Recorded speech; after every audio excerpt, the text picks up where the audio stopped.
Et si on parlait de sport? Une émission produite et réalisée par l'association Et si on parlait de sport et animée par Laurent Garnier et Adrien Picou. Bienvenue dans la 142e émission de Et si on parlait de sport, votre rendez-vous 100% passion, porté par une équipe de passionnés et une seule mission, donner la parole à celles et ceux qui font battre le cœur du sport au quotidien. Des terrains aux vestiaires, des bénévoles aux athlètes, du sport amateur au très haut niveau. Ici, on est dans l'action, au plus près de celles et ceux qui vivent le sport et qui l'organisent et qui le défendent. Un grand merci à nos partenaires Semperconnect, LG Consultant et l'agence Bellombra de Bruno Hamet. À nos côtés, ils jouent collectif et partagent la même ambition, un sport qui rassemble, qui inspire et qui construit demain. Et respect à la Dream Team de l'association Et si on parlait de sport, animatrices, animateurs, chroniqueurs, consultants, on les salue, une équipe engagée, soudée, passionnée. Alors installez-vous, montez le son, c'est parti pour une nouvelle émission de Et si on parlait de sport. Et quelle émission aujourd'hui? Nous vous proposons la première partie de notre grande rétrospective des Jeux Olympiques d'hiver de Milan-Cortina 2026. La deuxième partie vous sera proposée la semaine prochaine avec les dernières médailles et la cérémonie de clôture. Dans ces émissions, nous reviendrons sur la cérémonie d'ouverture, bien sûr, sur les moments forts et sur cette quinzaine exceptionnelle que nous venons de vivre au rythme des exploits, des émotions et des performances de très haut niveau. Avec nos chroniqueurs Patrice Reynaud, vice-président du comité ski Pyrénées, et Bernard Pujol, président du comité départemental olympique et sportif de Haute-Garonne, nous prendrons le temps d'analyser, de décrypter et surtout de partager tout ce que ces Jeux Olympiques nous ont fait vibrer. Et maintenant, place à la première mi-temps avec Patrice Reynaud et Bernard Pujol. Et si on parlait de sport, première mi-temps.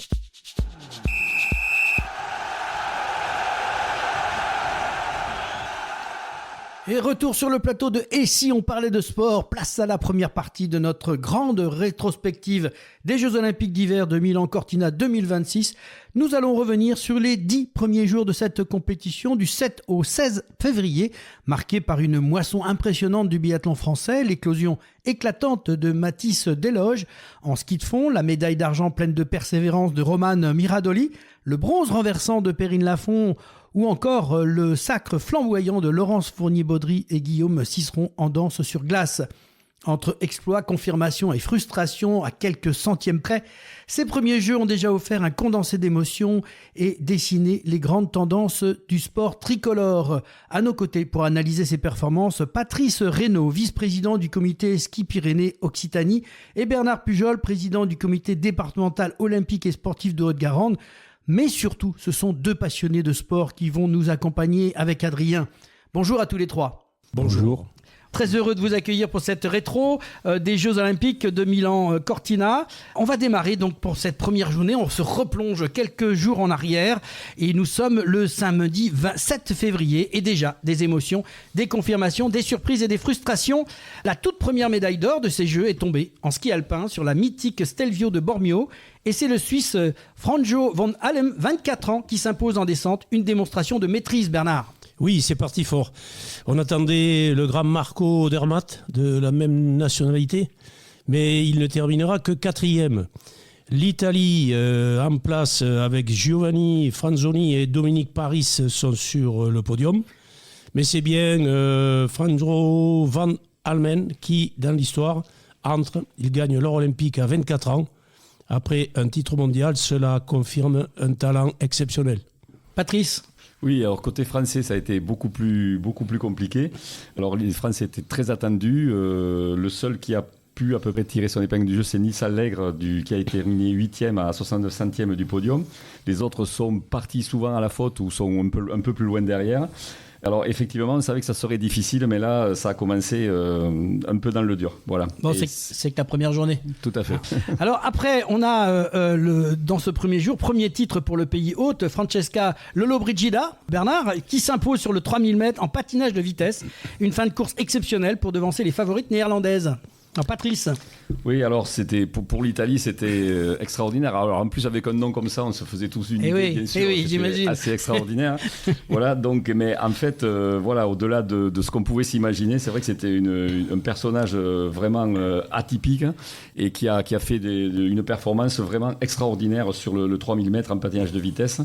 Et voilà, donc c'est vrai qu'elle n'était pas vraiment la favorite au départ, mais bon, elle a su faire ce qu'il fallait au bon moment, et puis bon, voilà, le résultat est là. Et j'ai été personnellement sensible à la beauté du sport, vous me connaissez par les émissions. J'ai beaucoup pensé, vu la beauté de Francesca, à Gina, puisque tout le monde sait qu'elle fait partie des ascendants de cette belle actrice qu'on n'oubliera jamais. Pour être français et revenir sur la française Violette Brown, elle terminera 16e. Là encore, beaucoup de travail, mais un bel acquis d'expérience olympique. Ouais, souvenons-nous que cette jeune Française a versé quelques larmes parce qu'elle s'était fait un pari avec son grand-père d'arriver à être qualifiée pour ces Jeux Olympiques et d'entrer dans les 16 premiers. On retiendra sur cette première journée les larmes de cette jeune fille. La Suède affirme sa puissance en ski de fond. Le skiathlon féminin, la hiérarchie évolue. La Suédoise Frida Karlsson devance sa compatriote Ebba Andersson. La Norvégienne Heidi Weng complète le podium, Bernard. C'est intéressant de voir cette redistribution des cartes. Certes, ça reste géographiquement dans le nord. Le sport évolue vite. La Suède montre une densité et de talents impressionnants. Côté français, Patrice. Alors oui, dans ces disciplines, c'est vrai que les Français, bon, ils sont moins brillants que dans d'autres disciplines, mais c'est vrai que, par exemple, Léonie Perry, qui termine 16e après une transition un peu compliquée, remonte à la 25e place après un beau skating.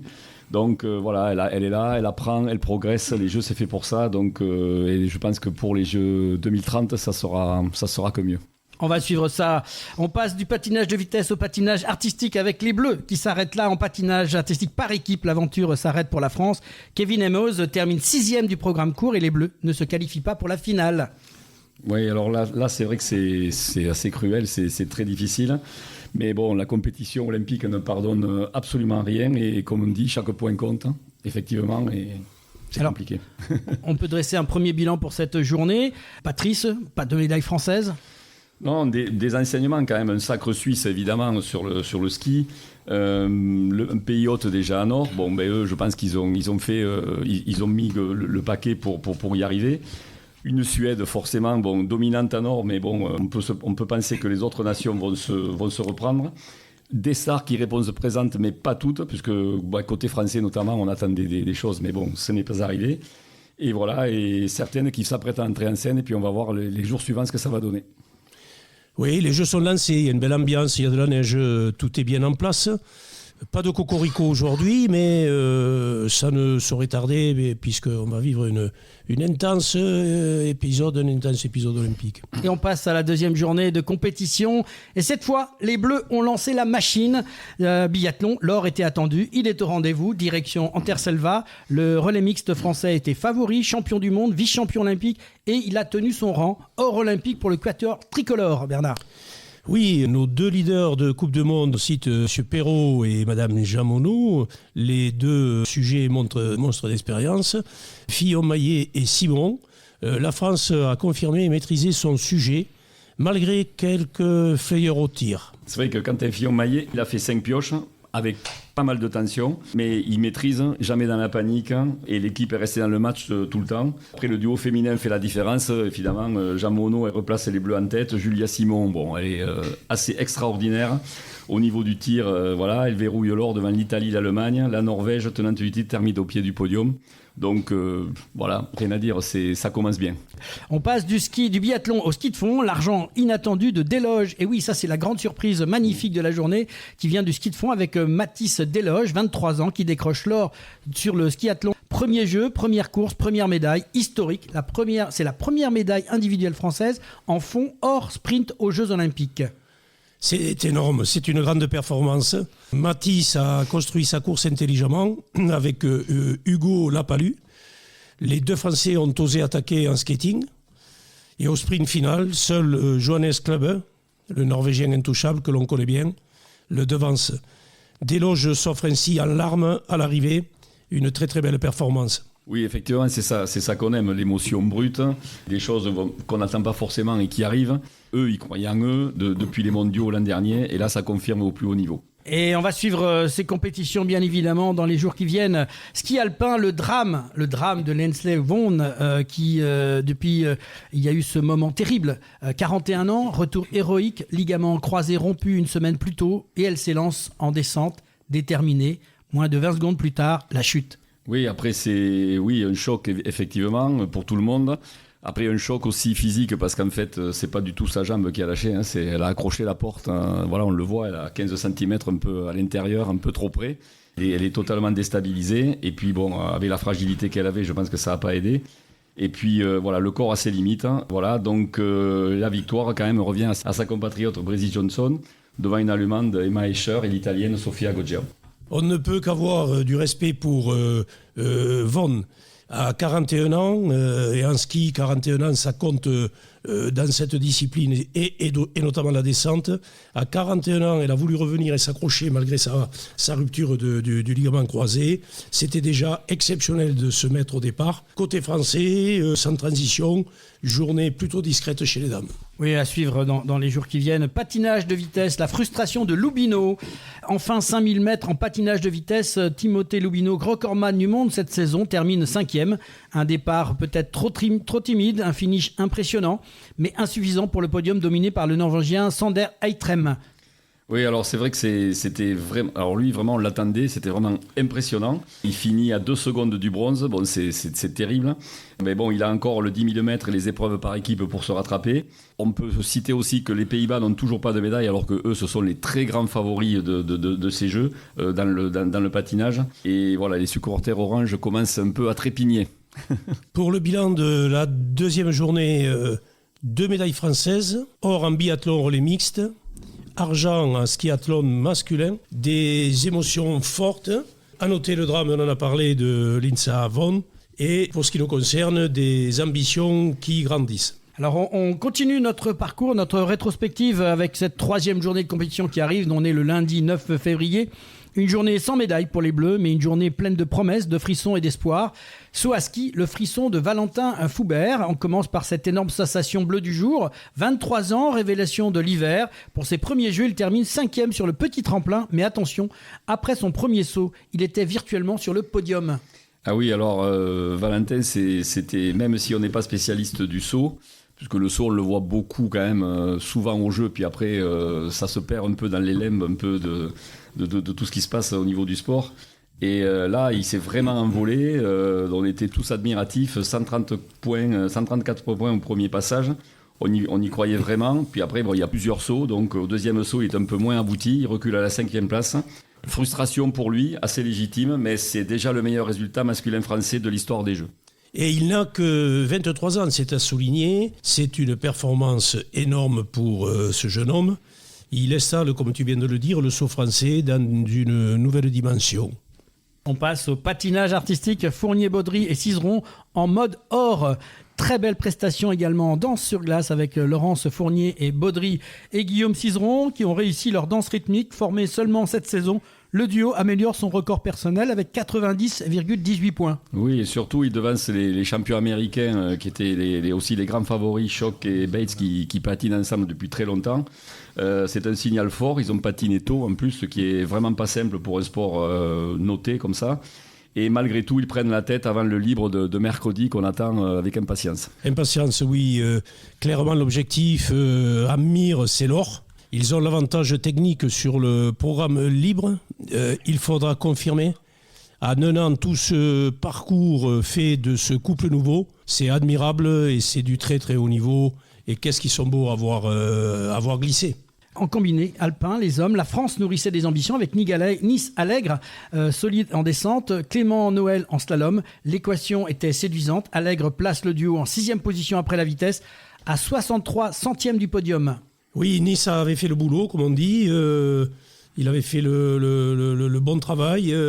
Il fallait derrière, pour confirmer et monter en puissance, un slalom parfait derrière. Mais notre champion, Clément Noël, n'a pas trouvé la magie et la performance qu'il a l'habitude de nous fournir. Le résultat, 5e en place finale, à 13 centièmes du podium. C'est cruel, mais c'est ainsi.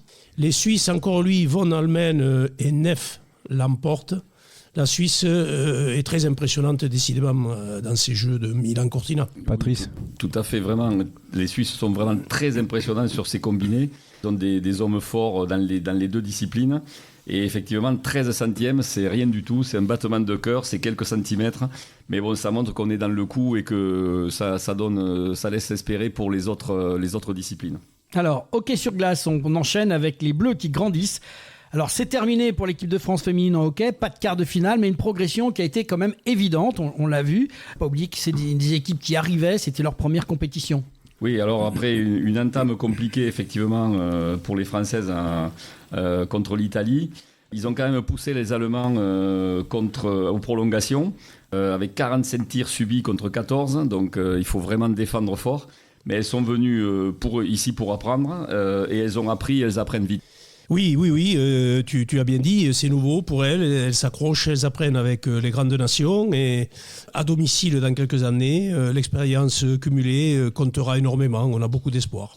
On change de discipline, on passe au freestyle avec Gu encore frustré. Enfin à Livigno, le duel attendu entre Hélène Gu et la Suissesse Mathilde Grémaud en slopestyle. C'était un vrai combat. Oui, un combat en tête-à-tête, comme à Pékin 2022. Grémaud l'emporte enfin. Il manque 0,38 points à la sino-américaine Gu pour inverser le classement. Ça chute sur le 3e run. L'or s'envole. Ce duel devient une rivalité olympique. Ce sont deux championnes d'exception, bien sûr. Donc pour le bilan de cette 3e journée, effectivement, pas de médaille française, mais quand même des espoirs. On a une 5e place historique en saut à ski, donc ça c'est remarquable. Il y a parfois des places qui valent des médailles pour certaines nations.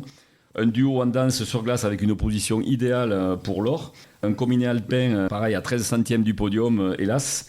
Et les filles du hockey qui construisent l'avenir, qui sont venues là pour apprendre. Et je pense qu'elles vont apprendre, comme je l'ai dit tout à l'heure, vite. 4e journée de compétition, on est le mardi 10 février. Une journée contrastée pour l'équipe de France. Une nouvelle médaille, des confirmations très solides et une grosse déception en ski de fond. Biathlon, Éric Perrault en argent, la Norvège en émotion. On file à Anterselva. Éric Perrault confirme qu'il est l'un des hommes forts de ces Jeux. Après l'or du relais mixte, il décroche l'argent sur l'individuel. 19 tirs sur 20, mais une seule balle manquée au premier debout. Oui, une balle de trop à ce niveau-là. La moindre erreur se pécache, on l'a vu sur ces épreuves-là. Derrière, il y a quand même des hommes très forts. Et Johan Lalof-Bonn a été parfait derrière la carabine. Et impossible d'aller le chercher, vraiment, c'est des hommes assez inatteignables quand on fait une petite erreur. Oui, ce sont des phénomènes, des extraterrestres, comme tu viens de dire. Cette course et cette victoire est très émouvante pour le Norvégien et pour nous tous. On se rappelle, elle a été marquée par le drame qui a touché l'équipe scandinave les quelques jours avant de la compétition, puisqu'ils ont perdu un ami à eux, et c'est dramatique, et ils s'y sont ressourcés, lui ont rendu honneur. Éric Perrault, lui, signe déjà sa 2e médaille à Milan-Cortina. Derrière, c'est un petit peu plus compliqué. Quentin Fillon-Maillet est rapide, mais commet trop de fautes. Fabien Claude et Émilien Janquelin ont été imprécis. Il faudra faire mieux dans les courses à venir du biathlon. Au ski de fond, énorme désillusion aussi au sprint. On attendait une médaille en sprint classique. On repart avec une énorme frustration. Aucun Français ne franchit le cap des quarts de finale. Jules Chapaz, pourtant ambitieux, sort dans une série très relevée. Chanava, Jouve et Shelley, aucun ne sont arrivés à la performance. Oui, c'est vrai que c'est un énorme échec pour eux, effectivement. Et donc le parcours le plus long et plus dur ne semblait pas leur convenir trop. Et effectivement, en plus, quand il y a Johannes Klebe qui est dans le tableau, il n'y a pas beaucoup de miettes. Il laisse que des miettes pour les autres et c'est très compliqué. Il remporte son 2e titre de la quinzaine avec une facilité déconcertante et ça va être dur d'aller le chercher. Déjà 2 médailles d'or pour ce champion. Oui. Ski alpin, Schifrin craque, les Françaises s'accrochent. Sur le combiné alpin féminin, grosse surprise, le titre semblait promis aux Américaines avec Breezy Johnson et Michaela Schifrin. Ça n'a pas été le cas. Oui, alors Michaela Schifrin, elle a craqué en slalom, seulement 15e temps, donc c'est vraiment exceptionnel pour elle de faire des temps comme ça. Donc l'équipe américaine en plus sort du podium, donc c'est un séisme pour eux. Et puis quand une championne de ce calibre vacille, ça ouvre toutes les possibilités pour les autres. Et c'est un mal pour un bien pour les autres. Oui, c'est la magie olympique. On attend 4 ans et il y a de la performance et de la contre-performance. Côté français, Roman Miradoli réussit une très belle descente. Margot Chevrier, de son côté, signe le 4e temps en slalom. Mais les binômes ne s'additionnent pas. Résultat, 8e et 12e place. Et oui, place au ski freestyle avec Perrine Lafont qui rassure, très attendu sur les bosses. Perrine Lafont a assuré 4e des qualifications, et qualification directe donc pour la finale. Oui, notre ariégeoise bien-aimée des Monts d'Olme. On le rappellera à chaque édition, blessée au genou en décembre, sans compétition récente et partie, avec beaucoup d'ambition et malgré tout fraîcheur sur Cortina à Milan. Solide mentalement. C'est le signe des grandes championnes. Jeune ailier et malgré tout, elle a beaucoup d'expérience. Elle a skié avec maîtrise et sans trembler, c'est remarquable.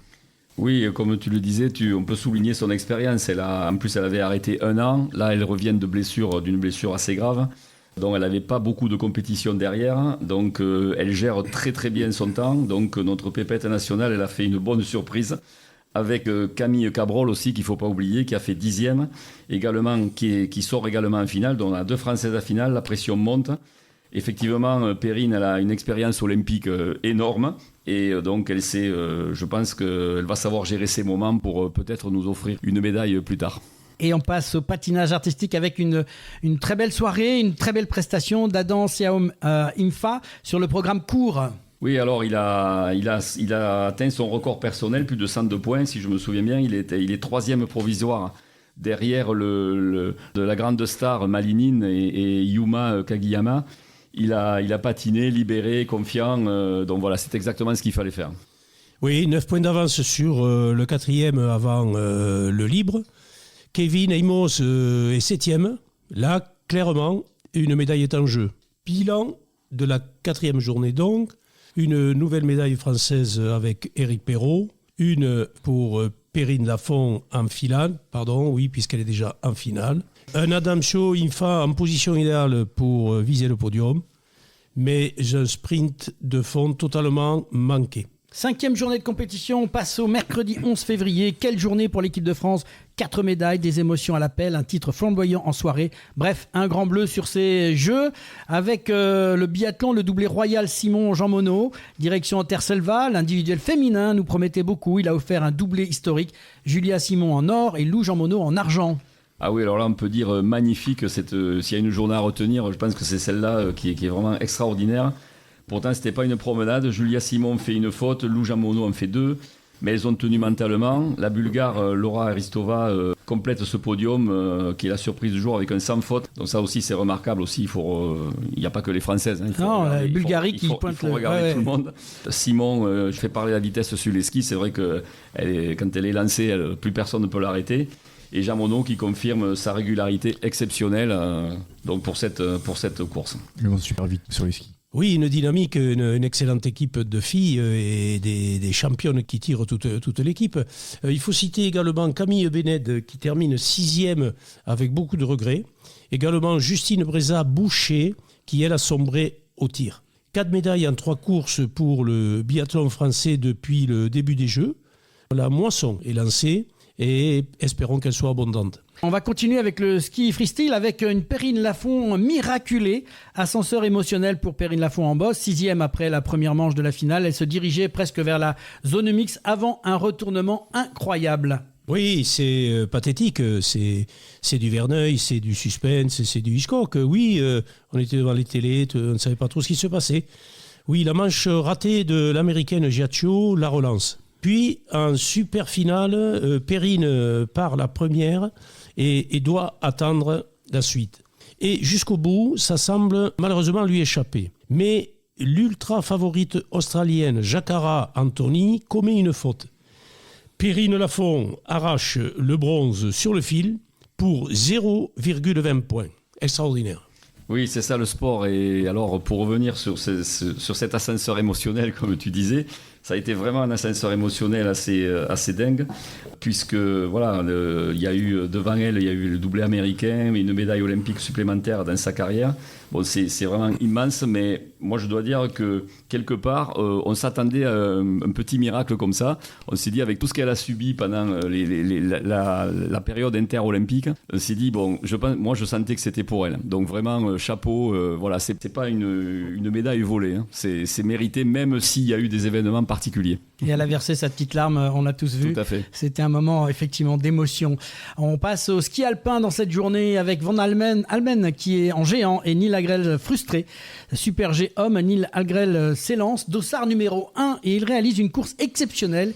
Il échoue à 3 centièmes du podium. Oui, 3 petits centièmes, c'est rien du tout, c'est encore moins que tout à l'heure, mais avec les 13 centièmes manqués au combiné lundi, c'est vraiment cruel. Le podium est dominé par l'incroyable Franjo von Almen, qui est 3e titre en 3 courses, descente combinée Super G, donc là je pense que... Il égale Jean-Claude Killy. Hein, ouais, je crois que c'est vraiment assez fou ce qu'il a réalisé. Il entre dans une dimension historique, je pense que c'est au niveau alpin, c'est la star des Jeux.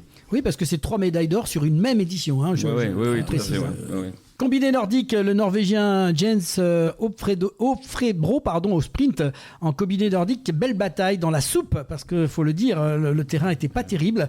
Le Norvégien Jens Hofrebro s'impose au sprint devant l'Autrichien Johannes Lamparter et le Finlandais Eero Hirvonen. Les Français terminent au-delà de la 20e place. En patinage artistique, Fournier, Baudry, Cizeron entrent dans l'histoire. Et puis le bouquet final donc de cette soirée, sacré champion olympique en danse sur glace. Et oui, le magnifique couple reformé de si peu qui nous a donné tant d'émotions et tant d'espoir. Donc tout nouvellement formé, le duo réalise un programme lime flamboyant du jamais vu. Il devance les triples champions du monde américains Chock et Bates.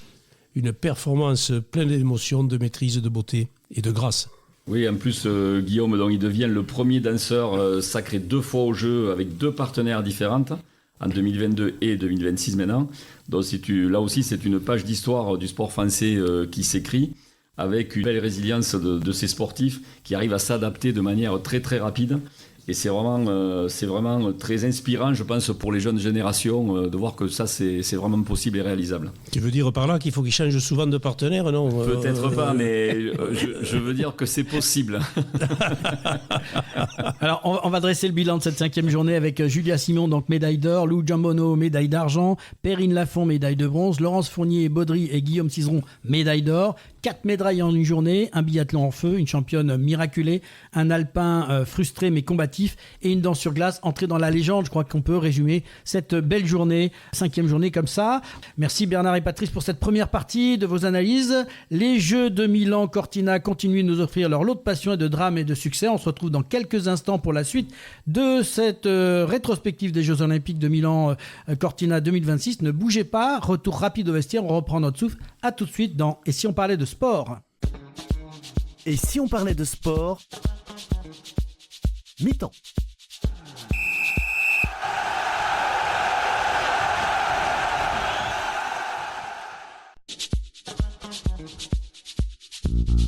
Devenez supporter de l'émission Et si on parlait de sport ?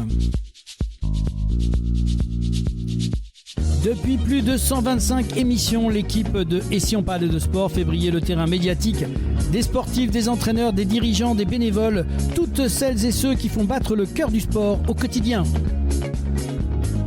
Nos chroniques, nos interviews, nos reportages touchent chaque mois des milliers d'auditrices et d'auditeurs. Mais pour continuer, pour exister, pour aller encore plus loin, on a besoin de vous.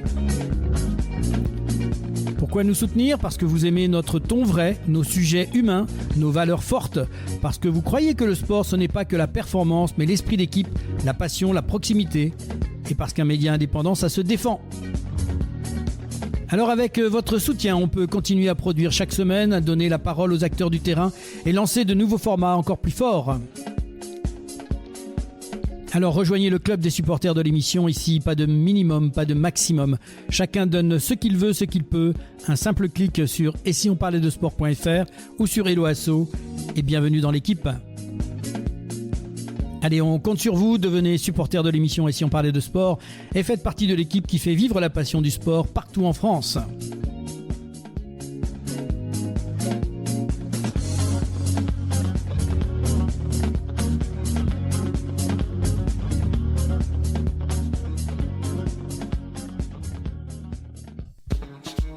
Et si on parlait de sport?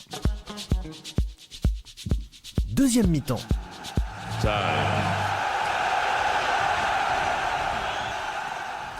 Retour sur le plateau de Et si on parlait de sport, et dans cette deuxième partie, nous poursuivons notre rétrospective de ces Jeux de Milan Cortina 2026 qui nous ont offert des exploits incroyables, des surprises et quelques déceptions avec la France qui a battu tous les records et une domination impressionnante en biathlon.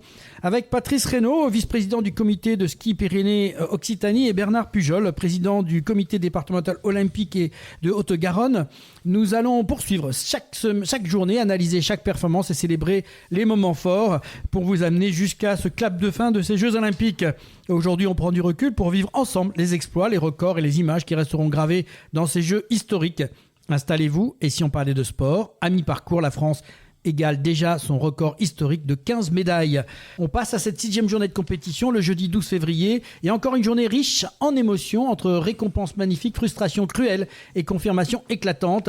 La grande joie du jour, elle est venue du Super G avec l'argent de Roman Miradoli. Bernard. Eh oui, le jeudi, il y a Miradoli. À presque 32 ans, après 14 saisons en Coupe du Monde, des blessures, des périodes de doute, on raccroche, on repart, et le mental que nécessite ce sport et ces sports de montagne. Elle décroche enfin une médaille olympique.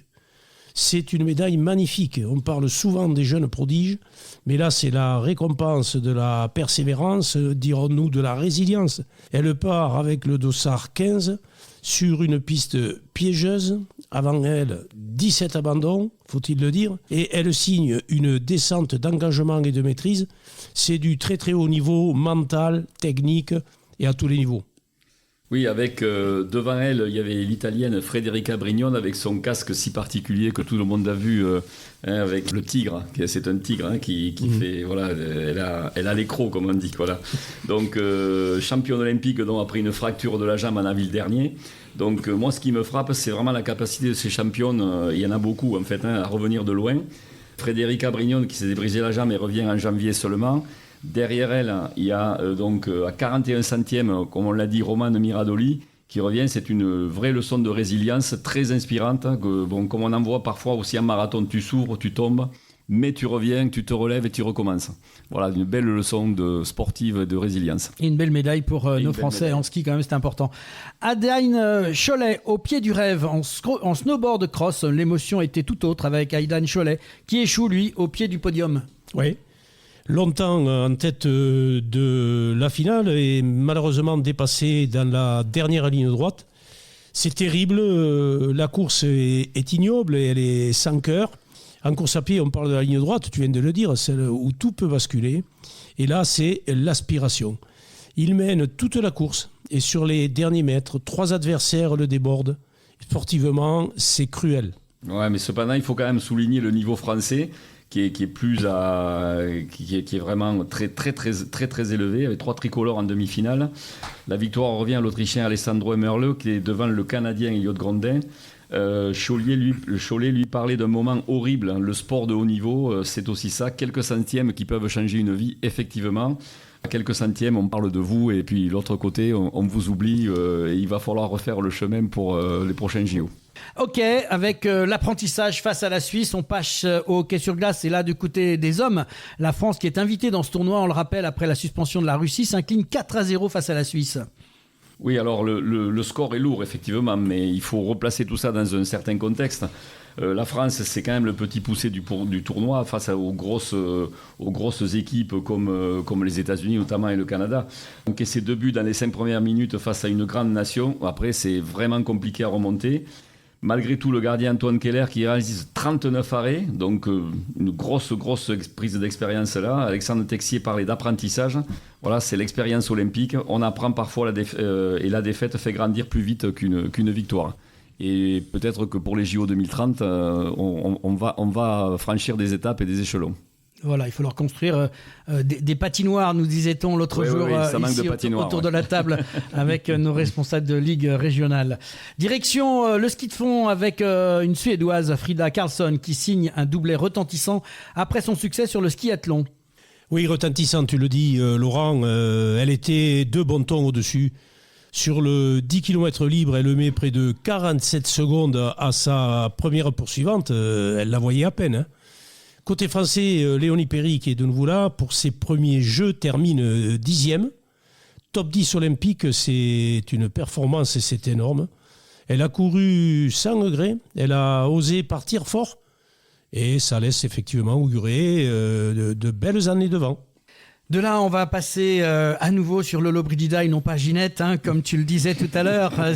Mais c'est aussi une belle reine de la grande piste, le patinage de vitesse avec cette Italienne qui décroche le 2e titre olympique sur 5000 mètres après celui du 3000 mètres, Patrice. Oui, c'est vraiment, et 2 titres à domicile. Donc, dans les 2 derniers tours, elle est au supplice. Parce que c'est vraiment, quand on regarde la course, c'est vraiment, on transpire avec eux, vraiment. Et elle conserve de 10 centièmes d'avance, c'est infime, mais bon, c'est de l'or. Et voilà, Lollobrigida, elle a gagné nos cœurs aussi, et c'est assez extraordinaire. Et une ambiance du folie dans cette patinoire, ouais. Parce que bien sûr, on est en Italie et on sait que nos amis italiens, ils sont chauds. Un bilan de cette 6e journée, la persévérance récompensée pour Roman Miradoli, la confirmation des grandes nations et l'apprentissage pour les Bleus, et surtout des émotions fortes, la joie immense d'un podium et la frustration terrible d'une 4e place, le sport dans toute sa vérité. De là, nous passons à la 7e journée de compétition. Nous sommes un vendredi 13 février. Et quelle journée pour les Bleus. 10 médailles déjà dans l'escarcelle française, avant même le libre de Dadan Sia Imfa. Avec ce biathlon, toujours à l'honneur. L'or, comme d'habitude, Fillon-Maillet, le patron du jour. Nouveau titre pour Quentin Fillon-Maillet, olympique sur le sprint, son 4e en carrière. Oui, le vendredi 13, tout le monde sait que ça porte bonheur. Mais au-delà du bonheur, il y avait aussi quelques certitudes. Tu as cité le patron, c'est la marque des grands.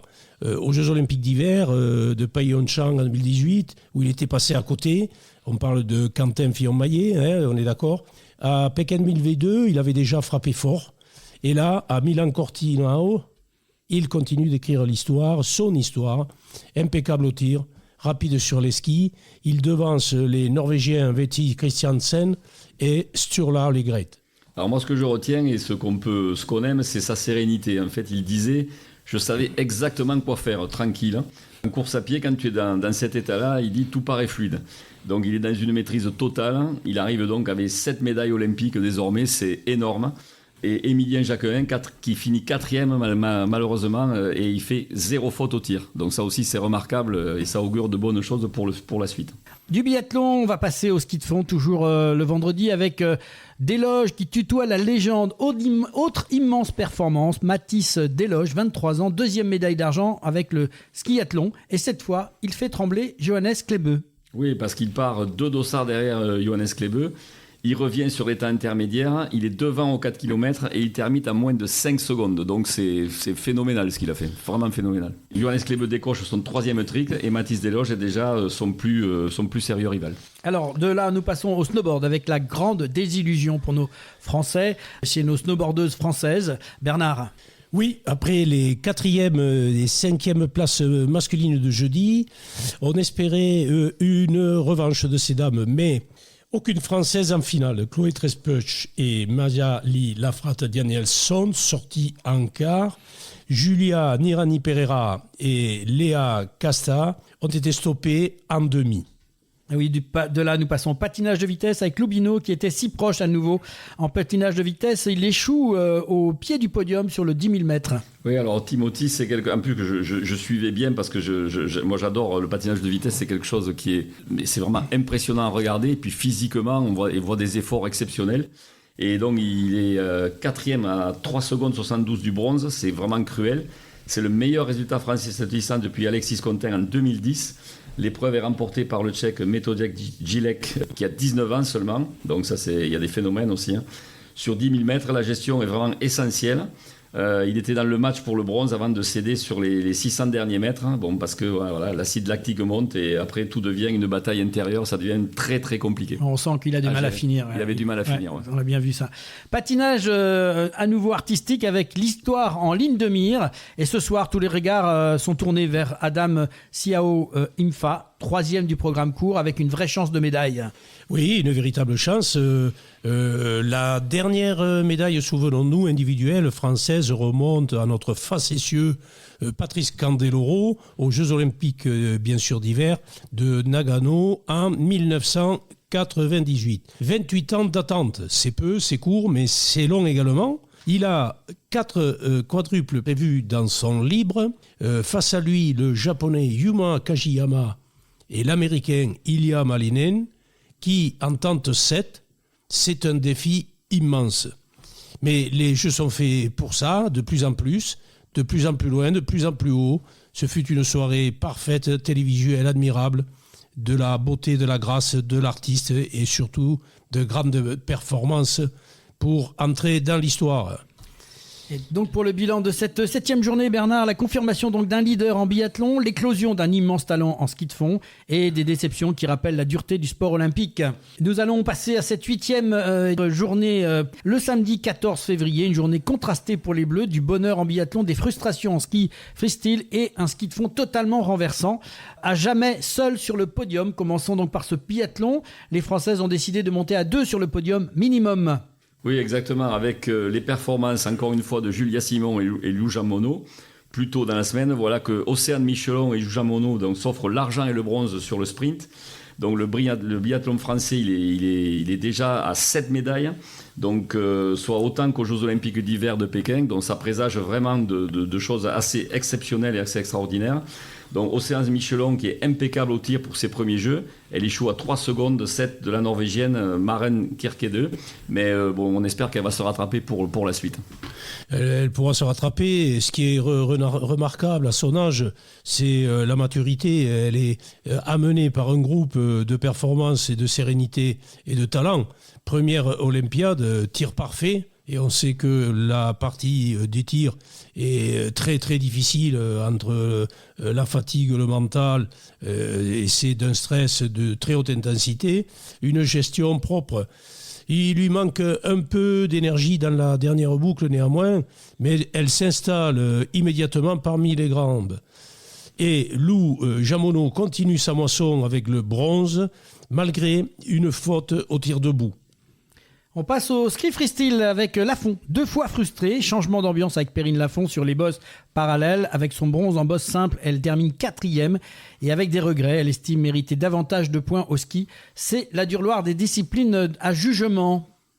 Alors, de cette discipline, nous passons au ski alpin avec un titre, par contre, historique. C'est un petit peu amusant, en période de carnaval. À Bormio, l'histoire s'est écrite en géant avec Luca Pinheiro Braten, qui offre au Brésil son premier titre olympique hivernal, Patrice. Oui, alors un Brésilien, oui, mais en fait, un Brésilien d'origine norvégienne par son père et brésilienne par sa mère. Donc, on pense qu'il doit y avoir quand même quelque chose derrière. Il n'a pas dû rester au Brésil tout le temps. Donc, ça a été quand même un moment très, très fort. Il domine la première manche et résiste sous la pluie. Et il devance Marco Odermatt et Loïc Meyer. Ça a été vraiment un moment fort de ces JO et très, très émouvant. Oui, quelque chose nous dit qu'il a passé une partie de son enfance quand même en Norvège. En saut à ski, le Slovène Domen Prech s'envole sur le grand tremplin. Il l'emporte logiquement, Bernard. Oui, logiquement. Il confirme sa domination sur la saison. Côté français, Valentin Foubert, lui, termine à la 17e place. Après sa 5e place sur le petit tremplin, il pouvait espérer mieux. Mais là, sur le grand tremplin, on a vu les grands et les très grands et ceux qui dominent la saison et la Coupe du Monde. Et c'est très difficile à atteindre.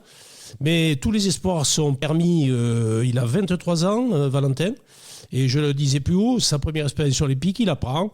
Et c'est comme ça qu'il faut faire son chemin, avec courage et résilience. On passe à une épreuve où on a assisté à un drame en ski de fond, le drame suédois. Enfin, dans ce relais féminin du 4x 7,5 km, on pensait la Suède intouchable avec Frida Karlsson, mais la course a basculé. Ah oui, c'était vraiment une course vraiment impressionnante. Il y a eu, moi j'ai rarement vu autant de chutes dans ce type de course en plus. Donc Eva Andersson qui chute 2 fois, casse sa fixation, elle descend avec un ski sous le bras. Enfin, c'était une scène assez incroyable et improbable. On parle souvent de mental, mais alors là c'est du courage brut. Il faut vraiment y aller. Puis elle est allée vraiment jusqu'au bout. Malgré tout, la Suède remonte deuxième derrière la Norvège. La Finlande complète le podium, donc on voit toujours les pays nordiques qui sont quand même bien devant. Voilà. Et la France termine que 9e avec aussi pas mal de chutes. Il y a eu deux chutes aussi. Hein. Ouais, Voilà. au même endroit. Le bilan de cette 8e journée, la solidité impressionnante du biathlon français, 7 médailles déjà, une discipline locomotive et cette leçon permanente des Jeux, rien n'est jamais acquis, une fixation qui casse, une note d'1 point, 3 secondes en trop et le destin change.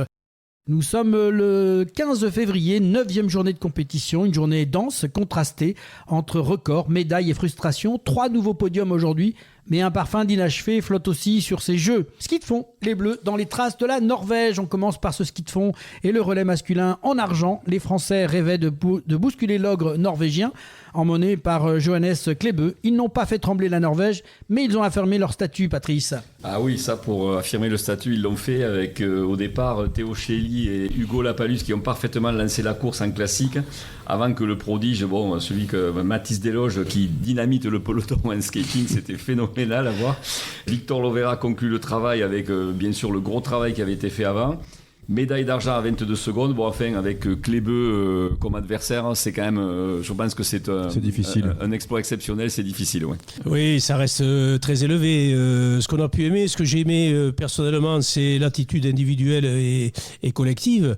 On ne part plus battu ni complexé contre une nation telle que la Norvège. On assume d'être la 2e nation mondiale maintenant et on talonne. C'est une progression mentale et technique et physique énorme. On sent des gens, des personnes, filles et garçons bien dans leur peau. C'est une équipe, un collectif soudé. C'est leur 4e médaille olympique consécutive en relais. Mais cette fois, ils montent d'un cran après 3 bronzes. Et oui, c'est pas les bronzés font du ski, mais quand même, ils ont bien réussi leur parcours. On passe au biathlon avec le bronze et des regrets. En biathlon, journée à médaille aussi, avec Emilien Jacquelin qui décroche le bronze de la poursuite derrière le Suédois Martin Pusoluma et le Norvégien Sturlar Lagred. Mais le scénario est cruel. Dernier tir en tête avec 30 secondes d'avance et 2 fautes qui lui coûtent l'or, Bernard. Oui, on a coutume de dire c'est toute la beauté du sport et la cruauté du biathlon, puisqu'on en parle. Physiquement, il était passé au-dessus. Mais le tir, c'est la lucidité sous pression, et là, ça a été compliqué.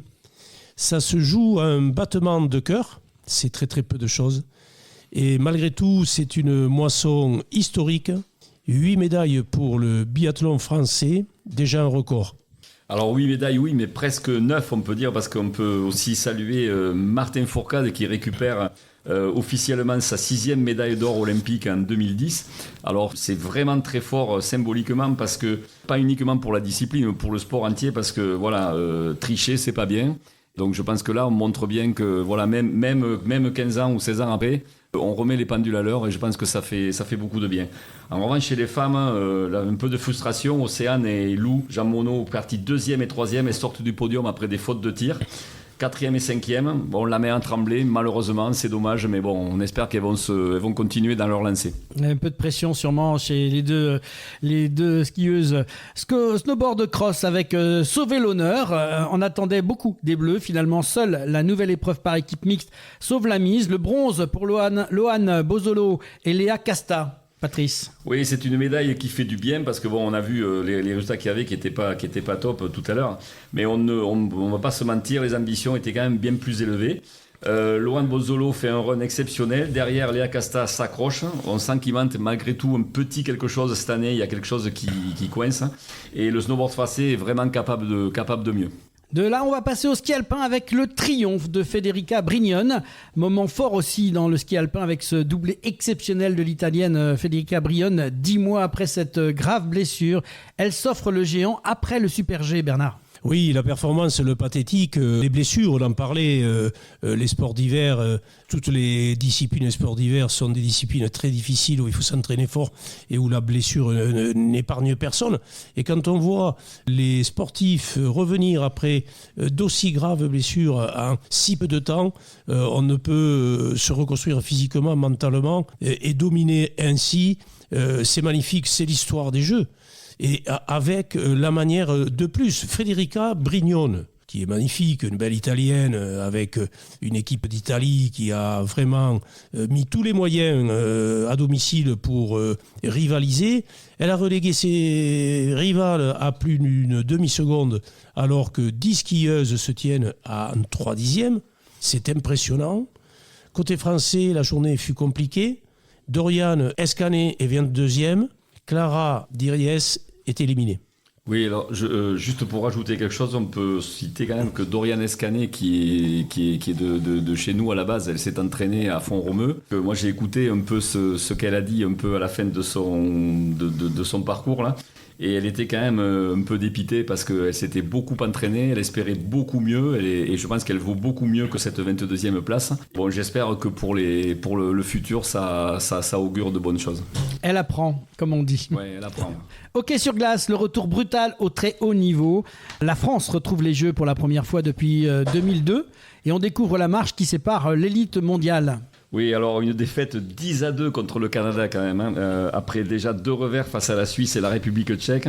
Donc quand on affronte effectivement les stars de NHL, on mesure l'écart qu'il y a encore et le travail qu'il y a à accomplir. Mais c'est aussi, comme on l'a dit, on n'arrête pas de le dire, c'est formateur. L'essentiel, c'est d'être là, de vivre l'expérience, de prendre de l'expérience. Et il reste un tour de play-off pour rêver d'un quart de finale. Et voilà, donc on revient à ça, c'est l'apprentissage, même si c'est dur.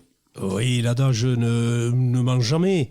Je ne perds pas, j'apprends. Ouais. Donc il y a de l'espoir et de l'espérance. Pour le bilan à mi-parcours, 3 médailles aujourd'hui, 15 au total, donc on égalise notre précédent record. La France a son record historique à la mi-jeu. Mais ce qui ressort, c'est ce mélange d'ambition et de frustration. Et on en a parlé effectivement, sportif et sportive, cas par cas, ou sur les collectifs. On est performant, compétitif, parfois dominant, mais il manque quelquefois ce petit supplément de maîtrise pour transformer le métal d'argent ou le bronze en or. Mais ça, c'est toute une alchimie et beaucoup de travail. Oui, on passe à cette 10e journée de compétition. On arrive au lundi 16 février. Cette fois, la dynamique tricolore s'est brutalement stoppée. Après un week-end dense et médaillé, les Bleus repartent fannis de ce lundi 16. La journée qui devait être celle du slalom a tourné à la désillusion. La Bérésina du slalom, on peut dire, c'était l'épreuve ciblée par le clan français. Le slalom masculin à Bormio avec Clément Noël, champion olympique en titre. Paco Rassa, en grande forme cet hiver. Tous les espoirs étaient permis, Patrice. Oui, mais malheureusement, la montagne italienne a décidé autrement. On avait énormément d'espoir dans cette discipline, puisqu'on a quand même les cadors mondiaux qui sont chez nous. Donc, Paco Rassa t'enfourte dès la première manche sur une type qui était assez piégeuse. Clément Noël s'en sort miraculeusement, mais malgré tout, il prend 2 secondes de retard. On attendait donc un second round d'exception comme il sait les faire. Il lâche tout, comme on dit, il lâche les chevaux et il réfléchit pas, il pose le cerveau. Mais il n'aura duré que quelques secondes. Il fait une faute sur une double et donc il est éliminé. Steven Amiez, qu'on attendait aussi, il termine malgré tout 18e et Léo Haguenau, il sort également. Donc c'est vraiment, comme tu le disais tout à l'heure, la Bérésina. Mais comme l'a dit Clément Noël à la suite, à la fin, quand on a vu les interviews, bon, il râlait certes, mais il dit c'est la dure loi du sport et puis ce n'est que partie remise. Bon, sauf que c'est dans 4 ans pour les JO, mais eux ils pensent pas tout à fait que comme ça. Il y a les JO, c'est des objectifs, mais il y a aussi la Coupe du Monde, les championnats du monde, etc. Donc je pense qu'ils ont aussi d'autres objectifs et ce n'est que partie remise.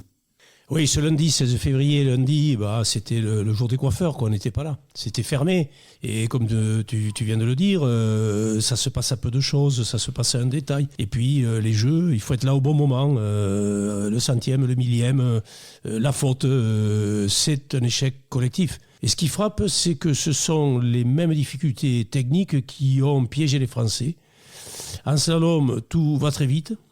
C'est une discipline d'instinct, de précision absolue. Quand la confiance se fissure, ça ne pardonne pas. On sort de la course. La victoire revient au talentueux Suisse Loïc Meillard, modèle de maîtrise technique, déjà médaillé sur ces Jeux. Il confirme qu'il est l'un des skieurs les plus complets du circuit. Et les autres bleus, journée en retrait. La soirée n'a pas inversé la tendance. En saut à ski par équipe masculine, la France termine 12e. En monobob, Margot Bosch se classe 10e. Le couple Kovalev en danse libre finit 16e. Rien d'affamant, mais rien de flamboyant non plus. Short track, Ariana, la légende contrariée. Pendant que la France traversait une journée sans, l'Italie vibrait encore pour la star du short track, Ariana Fontana. Oui, c'était assez exceptionnel. À 35 ans, elle dispute de ses 6e Jeux.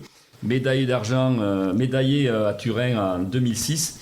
Sans interruption, elle est déjà titrée à Milan en relais mix et en argent sur 500 mètres. Elle pouvait devenir la seule détentrice du record italien de médaille olympique. Mais lundi, elle termine 4e du 1000 mètres, donc le sort en a décidé autrement. Pas de médaille, pas de record en solitaire, mais quel athlète exceptionnel. 20 ans au plus haut niveau, même sans médaille aujourd'hui, elle reste une immense championne et un bel exemple pour le sport. Oui, on déroule toutes les épreuves sportives, quelles qu'elles soient, et la durée de ces championnes, c'est mythique, c'est énorme, et le sport nous procure ces émotions. Une journée charnière, donc on vient de dire, cette 10e journée marque peut-être un tournant psychologique. Après avoir égalé le record historique de 15 médailles, la France marque le pas. Le slalom était ciblé, préparé, assumé, et malheureusement il n'a rien donné. Alors c'est vrai que ce lundi restera comme la journée des occasions manquées pour les Bleus, avec toutes les attentes qu'on avait, les frustrations que ça a donné. Les Suisses donc confirment effectivement leur grand talent en ski alpin et ils sont là au rendez-vous et à l'heure là où on les attend. Et on rappelle même aussi que les légendes qu'on attend, comme Ariana Fontana dont on a parlé tout à l'heure, elles ne peuvent pas tout gagner et donc aussi il faut laisser un peu la place aux autres, et même si c'est difficile. C'est la dure loi du sport. Merci Patrice et Bernard d'avoir partagé avec nous cette première partie de notre grande rétrospective consacrée aux Jeux Olympiques d'hiver de Milan-Cortina 2026. Merci pour vos analyses éclairées, vos regards engagés, et surtout cette passion du sport qui vous anime et qui nous anime aussi dans « Et si on parlait de sport ?»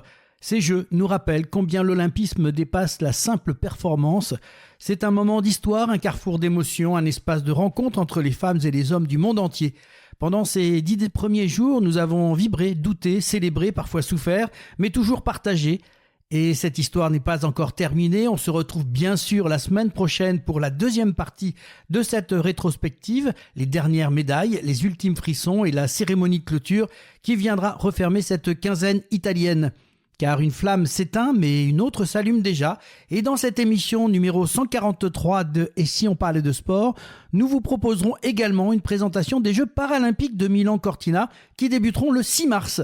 Une nouvelle page d'émotions, d'engagement et de performances extraordinaires s'ouvrira alors. D'ici là, continuez à vibrer, à partager, à faire vivre le sport autour de vous. À très vite sur « Et si on parlait de sport ». Et si on parlait de sport ? Fin du match. C'est la fin du match et de cette 142e émission de Et si on parlait de sport. Un grand merci à nos chroniqueurs Jacques Reynaud et Bernard Pujol. Merci pour vos voix, vos analyses et vos décryptages pour cette très belle rétrospective des Jeux Olympiques de Milan-Cortina. Merci à vous, auditrices et auditeurs fidèles. Continuez à liker, commenter, partager. Surtout, abonnez-vous à notre chaîne YouTube. C'est vous notre moteur. Merci à nos partenaires, LG Consultants, Semper Connect, l'agence Bellombra avec Bruno Hamet. Merci à toi, Adrien, pour ton aide précieuse pour cette Avec émission. plaisir. Merci Laurent pour tout. Vous aimez l'émission Et si on parlait de sport, passez de l'autre côté du micro et devenez vous aussi membre ou supporter de l'association. Parce que Et si on parlait de sport, ce n'est pas qu'une émission, c'est une communauté de passionnés qui fait vibrer le sport sous toutes ses formes. En nous rejoignant, vous aidez à valoriser ces acteurs, à raconter ces belles histoires et à faire grandir cette aventure collective. Rejoignez-nous dès aujourd'hui et faites battre le cœur du sport avec nous. On se retrouve très bientôt pour un nouveau numéro de Et si on parlait de sport, votre rendez-vous où la passion du sport se conjugue toujours avec humanité. À très vite et d'ici là, continuez à vivre le sport autrement.